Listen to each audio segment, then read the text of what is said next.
আসসালামু আলাইকুম। আজকে আমি তৈরি করে দেখাবো দুই রকম ভাবে ফ্রেঞ্চ ফ্রাই। তো চলুন ভিডিওটি দেখে আসি।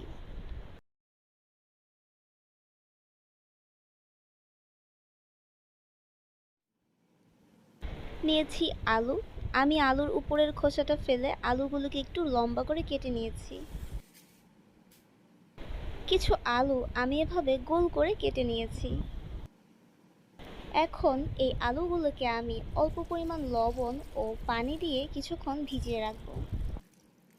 ভিজিয়ে রাখবো এই কারণে যাতে আলুর ভেতরে যে কষগুলো আছে সেগুলো বেরিয়ে যায়।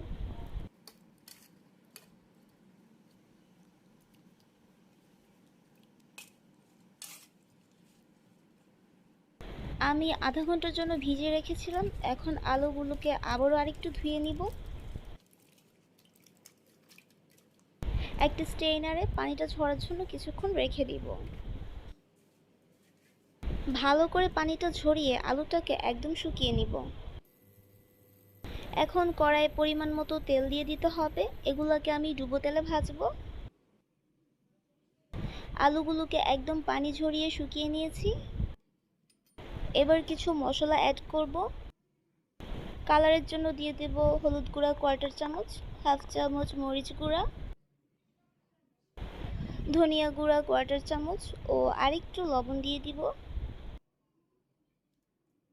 কর্নফ্লাওয়ার দিয়ে দিব 2 চামচ। আপনার কাছে কর্নফ্লাওয়ারটা না থাকলে আপনি এখানে চালের গুঁড়াটাও ইউজ করতে পারবেন। এবার ঝটপট করে মিশিয়ে এটাকে তেলে ছেড়ে দিব।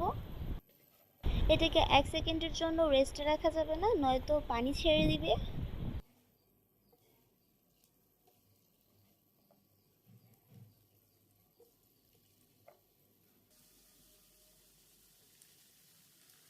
একটু ছড়িয়ে দিব যাতে একটার সাথে আরেকটা লেগে না যায়।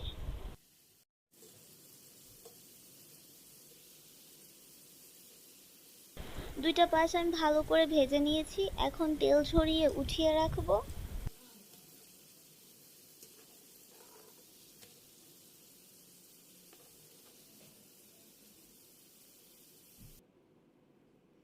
সেম ভাবে আমি গোল করে কেটে রাখা আলুগুলোর মধ্যেও মশলা মাখিয়ে নিয়েছি।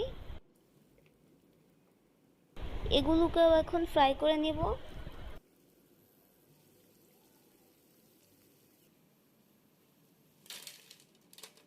আমি একটা ট্রেতে ঢেলে নিচ্ছি।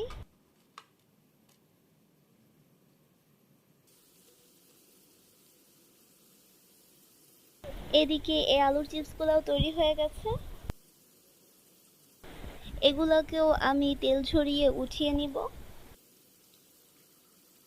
ভিডিও ভালো লাগলে লাইক, কমেন্টস এবং শেয়ার করবেন এবং আমার চ্যানেলটি সাবস্ক্রাইব করবেন।